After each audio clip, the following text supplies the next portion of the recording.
What the NGS does is that it can allow the identification of different mutations. And I think the way that cancer treatment, and this includes myeloma as well as other malignancy, is that it will move away from a kind of disease-specific treatment to more treatment that are based on molecular defects. So that we suddenly have a large armamentarium of compounds that are available. Treatment that's developed for lung cancer, for breast cancer is now, part of the whole armamentarium because there are many shared mutations in genes across the different malignancies. So I think this is the power of what the next generation sequencing may allow clinicians to do.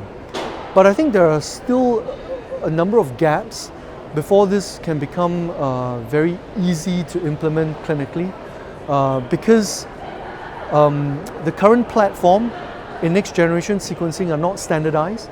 So there are different platforms available, there's different ways of bioinformatics analysis, there's different depth of sequencing, there's different coverage, different panels. So I think all these need to be standardized.